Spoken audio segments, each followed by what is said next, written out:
মনে হয় বুঝাইতে পারিনি। একক শব্দে প্রত্যেক নবীর নাম, পৃথিবীতে যত নবী এসেছেন প্রত্যেকের নাম আজম কয় শব্দ? ইব্রাহিম, নূহ, মুসা, ঈসা, দাউদ, প্রত্যেক নবী আলাইহিস সালাতু ওয়াস সালামের নাম একক শব্দ। এখন যদি আমরা জিজ্ঞেস করি যারা দাবি করে যে তাদের এই নবী নাউজুবিল্লাহ এই গোলাম আহমদ এই নবী তাদের নবী, তাহলে জিজ্ঞেস করলে যে আপনাদের নবীর নাম কি, বলা শুরু করবে মির্জা, গোলাম আহমদ একজন। কয়টা হয়েছে? কয়টা হয়েছে? তাইলে একক হইল? এই যে ভুয়া নবী প্রমাণিত হয়েছে তো।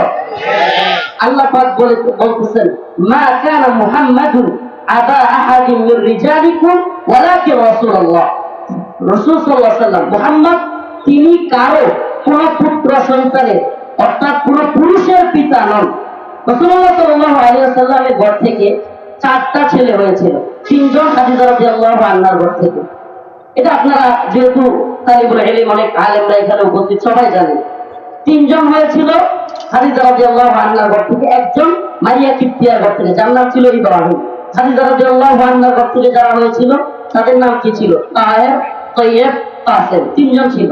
তাদের কেউ কাসেম, তৈয়ব, তাহের কেউ বড় হয়নি। এমনকি মারিয়া কিপ্তিয়া ওনার ঘর থেকে যে ইব্রাহিম আলাইহিস সালাম হয়েছিলেন তিনি একবারে দুগ্ধপান করা অবস্থায় মৃত্যুবরণ করেছেন। তাহলে রাসূলুল্লাহ সাল্লাল্লাহু আলাইহি ওয়াসাল্লামের কোনো সন্তান বড় হয় নাই। এটার অনেক মুফাসসিরিনে কেরাম হিকমা বলেন যে নবীর ছেলে নবী হয়ে যাওয়া কিংবা পরবর্তীতে আল্লাহ রসুল যে শেষ নবী এটা যেন বন্ধ হয়ে যায় এবং এরপরে কোন সন্তান আসলে তাকে নিয়ে যেন ফিতনা তৈরি না হতে পারে, বিভিন্ন ব্যাখ্যা বিশ্লেষণ করা হয়। কিন্তু রসুল যে শেষ নবী উনি হাদিসের মধ্যে জানিয়েছেন, আল্লাহ পাক কি যে কোরআনের মধ্যে বলেছেন ওয়ালাকি রাসূলুল্লাহ ওয়া খাতামান নাবিয়্যিন, তিনি আমার রাসূল, শেষ নবী, তিনি শেষ নবী। তাহলে রাসূলের পরে আর কোন নবী আসবে না। তাহলে গোলাম আহমদ কাদিয়ানী আমরা বিস্তারিত লম্বা আলোচনায় যাওয়ার দরকার নেই। মুসলিম এ কথা বিশ্বাস করে, কোরআনে আসছে আল্লাহ পাক মুমিনের পরিচয় দিচ্ছেন ক্বালু সামি'না ওয়া আতা'না। যখন মুমিনের কাছে কোন কোরআনের কথা পেশ করা হয় তারা কি বলে? সামি'না ওয়া আতা'না, আমি শুনলাম এবং মানলাম। এছাড়া মুমিনের কোনো কথা থাকতে পারে না, মুমিনের কোনো কথা থাকতে পারে না। তাহলে কি বলবে মুমিন? কোরআন যা বলেছে ক্বালু সামি'না ওয়া আতা'না, কোরআন বলেছে ফানকিহু মা তাবা লাকুম মিনান নিসাই ওয়া মাসনা ওয়া সুলাসা ওয়া রুবা। কোরআন বলছে যে আল্লাহ পাক একাধিক বিয়ে জায়েজ করেছেন। আমি একটা কারগুজারি শোনাই আপনাদেরকে। আমি পল্টন থানার রিমান্ডে ছিলাম। এই অবস্থায় জাহিদ নামে একজন এসআই হঠাৎ করে শাইখুল হাদিস ইবনে শাইখুল হাদিস আল্লামা মামুনুল হক জামাত বারকাতুহু একাধিক বিয়ে করেছেন, এটা নিয়ে কথা উঠছে। সে আমার গালিগালাজ শুরু করছে, তোরা কি ফতোয়া পাইছিস, কোত্থেকে পাইছিস, আমরা একটা নিয়ে থাকতে পারি না, তোরা দুটা দিন কথা বলিস। আচ্ছা, সে একটা নিয়ে থাকতে পারে না, এটা তার সমস্যা, হয় ধ্বজভঙ্গ না হলে বইপিটা, হয় জন্ম সমস্যা আছে না হলে ধরে বইপিটা। সে এমন চাপা চেপছে আমার প্রতি, আমি নাম বলতেছি পল্টন থানা এসআই জাহিদ। সে এক পর্যায়ে আমি যখন বলছি ফানকিহু মা তাবা লাকুম মিনান নিসা মাসনা ওয়া সুলাসা ওয়া রুবা, আল্লাহ বলছেন তোমরা 2টা 3টা 4টা পর্যন্ত বিয়ে করতে পারবা মহিলাদের থেকে যাকে পছন্দ হয়।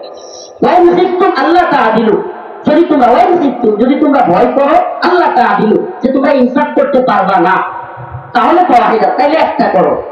তাইলে আল্লাহর কথা এই ফতোয়া কে দিয়েছেন?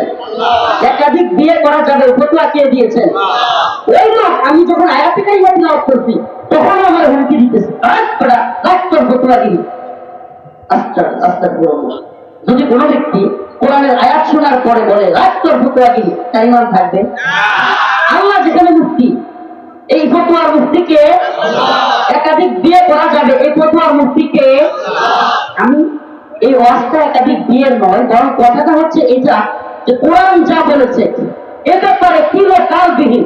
যদি কেউ বলে আমরা ধর্মান্ধ নই, আমরা মৌলবাদী নই, আমরা এটা নই ওইটা নই, দেখেন এদেশে গণতান্ত্রিক রাজনীতি যারা করে, এদেশে না গোটা পৃথিবীতে, একটা কথা মনে রাখবেন, গণতান্ত্রিক রাজনীতিবিদদের ধর্মীয় মূল্যবোধ, ধর্মীয় চিন্তা ভাবনা, দ্বীনের প্রতি চিন্তা ভাবনা তার চাইতে অনেক বেশি মাথায় থাকে হলো ক্ষমতার চিন্তা ভাবনা। এটা একটা মাথায় ঢোকান, গণতান্ত্রিক রাজনীতি তথাকথিত এটাতে যারা জড়ায় গেছে এদের মধ্যে টেন্ডেন্সি এটা থাকে যে আমি কিভাবে ক্ষমতায় যাব। দেখবেন হঠাৎ করে আওয়ামী লীগের প্রতি আমাদের কোন হুজুরদের দল ইসলামপন্থী না দল দেখবেন যে আওয়ামী লীগের প্রতি সিম্পেথি দেখাইতেছে। বুঝতে হবে বিএনপি বলেন বা বিভিন্ন দল বলেন, যদি আওয়ামী লীগের প্রতি সিম্পেথি দেখায় আপনি বুঝবেন যে আওয়ামী লীগ নির্বাচনে আসবে না, সেই ভোটটা কোথায় যাবে তার চিন্তা ভাবনা মাথায় যে ওই ভোটটা যাতে আমাদের পক্ষে আসে। এই জন্য দেখবেন বিভিন্ন ধরনের আমরা মৌলবাদী না, আমরা ফেসিস্ট না, এই ধরনের কথাবার্তা বলা শুরু হবে। প্রিয় ভাইরা আমার, বন্ধুগণ আমার, আমার বক্তব্য সেটা নয়। বক্তব্য ছিল যে আল্লাহ যা বলেছেন তা মেনে নেওয়া। মুসলিমের নমুনা হলো ক্বালু সামি'না ওয়া আতা'না। আল্লাহ যা বলছেন শুনলাম এবং আমি কি বুঝাইতে পারতেছি না? আমার সময় খুব কম, সংক্ষিপ্ত সময় দেওয়া যাবে, এই জন্য একেবারে টু দা পয়েন্টে কথাগুলো বলতেছি। এক্ষেত্রে আল্লাহ পাক যেহেতু বলছেন মা কানা মুহাম্মাদুন আবা আহাদিন মির রিজালিকুম ওয়ালাকিন রাসূলুল্লাহ ওয়া খাতামান নাবিয়্যিন, যে তিনি শেষ নবী, ওয়া খাতামান নাবিয়্যিন বলে আল্লাহ পাক শিরমোহর মেরে দিয়েছেন। গোটা পৃথিবীর সবাই মিলেও যদি কাদিয়ানীদের নবী বলে, কাদিয়ানী কি নবী হবে? নবী হবে? একটা কথা আমি একটু কোট করতেছি, একটু মনোযোগ দিয়ে শুনবেন। এই কথাটা একটু শ্রুতের বিপরীত, তো কারো কারো বুঝতে কষ্ট হইতে পারে। এতক্ষণের আলোচনা এই জন্য করছি। আচ্ছা আমাকে বলেন, কাদিয়ানীরা কাফের, এই কথাটা কি রাষ্ট্র বললে কাফের হইব? এই সরকার কি আর কাফের করবো? যে সরকার মদের লাইসেন্স দেয়, যে সরকার পতিতালয়ের লাইসেন্স দেয়, যে সরকার সুদের লাইসেন্স দেয়, আমি আমি মনে কিছু নিবেন না, আমি ছোট মানুষ, কিছু ব্যতিক্রম মানুষ। আর কাদিয়ানীকে কাফের ঘোষণা করলে রাষ্ট্রে থাকতে পারবে, এটা ফটো ফেলতেছেন আপনি। চ্যালেঞ্জ করলাম, গোটা পৃথিবীর মুক্তি নিয়ে বসেন, গোটা পৃথিবীর ফটোয়া তালাশ করেন, কাদিয়ানীরা হলো জিন্দিক কাফের। শুনেন, ইহুদি খ্রিস্টান হিন্দু আজকে যারা কাফের তারা জিজিয়া দিয়ে মুসলিম রাষ্ট্রে বসবাস করার অধিকার থাকে, কিন্তু যারা জিন্দিক মুরতাদ কাফের এরা কোনোভাবে মুসলিমদের ভূমিতে থাকবার মতো অধিকার রাখে। আমাদের কি মুসলমান হুজুররা আমি প্রায় শুনি বলতে থাকে যে আমাদের সমস্যা নাই, কাদিয়ানীরা থাকে, কিন্তু তাদেরকে কাফের ঘোষণা করতে হবে। আরে ভাই, কাফের ঘোষণা করলে রাষ্ট্র তারপরে থাকতে পারবে, এতে আসতে পারবেন নাকি? মুহাম্মদ আরবি উম্মত দাবি করে কেউ যদি মুসলমান দাবি করে, জায়গাটা ছোট্ট হয়ে গেছে, চাপাচাপি হবেই। অতএব এই আপনারা কি আমার কথা শুনবেন না ওইদিকে ঝগড়া দেখবেন? আপনার ঝগড়ার প্রতি ইন্টারেস্ট থাকলে ওখানে যান, আমার কথা শুনবেন না ঝগড়া দেখবেন। তাহলে আমার কথা শুনলে ওইদিকে একেবারে সব মজা সাফ হয়ে যায়, এদিকে থাকবেন। হাত তুলেন, লিল্লাহি তাকবীর, লিল্লাহি তাকবীর। এদিকে তাকান, আবার বলি, আবার কথাটা একটু কোট করবেন খুব ভালোভাবে, স্রোতের বিপরীত কথা তো। আপনারা দেখবেন হকের মধ্যে যত সম্মেলন আছে সবগুলো থেকে আহ্বান করা হয় কাদিয়ানীদেরকে কাফের ঘোষণা করতে হবে, রাষ্ট্রীয় তাদেরকে নিষিদ্ধ করতে হবে। আমি বলি আচ্ছা, যে রাষ্ট্র আপনার রবের বিধান মদের লাইসেন্স দিচ্ছে, এরা আবার কিসের কাদিয়ানীকে কাফের ঘোষণা করবে?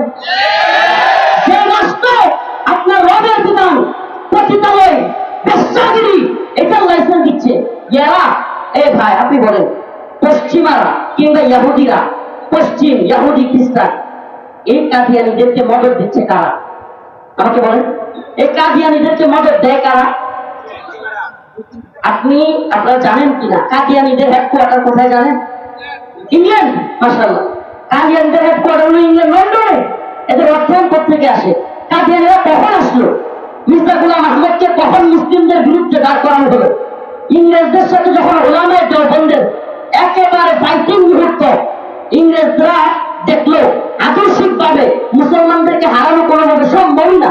সুবহানাল্লাহ, গোটা পৃথিবী কথা মানতে বাধ্য যে মুসলিমরা যদি আদর্শিক ভাবে ঐক্যবদ্ধ থাকে পৃথিবীর কোন শক্তি নাই মুসলিমদেরকে হারায়। এটার নমুনা একটু বোঝানোর জন্য বলি, এটার নমুনা দেখায় আফগানিস্তানে। আমাকে বলেন, আফগানের তালেবানদের সৈন্য বেশি ছিল নাকি রাশিয়া সোভিয়েত ইউনিয়নের সৈন্য বেশি ছিল? সোভিয়েত পরাজিত হয়েছে নাকি আফগান তালেবানরা পরাজিত হয়েছে? হ্যাঁ, সোভিয়েত এমন একটা ইউনিয়ন ছিল যার ব্যাপারে বলা হতো সোভিয়েতের সূর্য অস্ত যায় না। এর মানে কি, সোভিয়েতের অধীনে এতগুলো দেশ ছিল একসাথে যে এক দেশে সকাল থাকলে আরেক দেশে বিকাল থাকতো। সোভিয়েতের সূর্য কি হয় না, অস্ত যায় না। তালেবানের কাছে আইসা সোভিয়েতের সূর্য অস্ত গেছেই একটা রাষ্ট্রে পরিণত হয়েছে। এতগুলো রাষ্ট্র ভাইয়া খান কান হইয়া শুধু রাশিয়া আছে, কি আছে? আচ্ছা আমাকে বলেন, যারা একটু রাজনীতি সচেতন, যারা জানেন সোভিয়েতের ট্যাঙ্ক, কামান, বিমান তালেবানের চাইতে কম ছিল না বেশি? তাহলে মুসলমানদের কাছে পরাজিত হওয়ার কারণ কি? সুবহানাল্লাহ, সুবহানাল্লাহ। ইসবিরু ওয়াসাবিরু ওয়ারাবিতু। আর মুসলমানদের রব বলেছেন মুসলমানরা হলো সবরের প্রতিযোগিতাকারী। সুবহানাল্লাহ। আমরা কি সবরের প্রতিযোগিতাকারী? ইসবিরু ওয়াসাবিরু ওয়ারাবিতু। আমরা এমন প্রতিযোগী যে মনে করেন দুইজন লোক একে অপরের হাত কামড়ে ধরছে, কি করছে? একে অপরের হাতে কামড় দিছে, কামড় দেওয়ার প্রতিযোগিতা।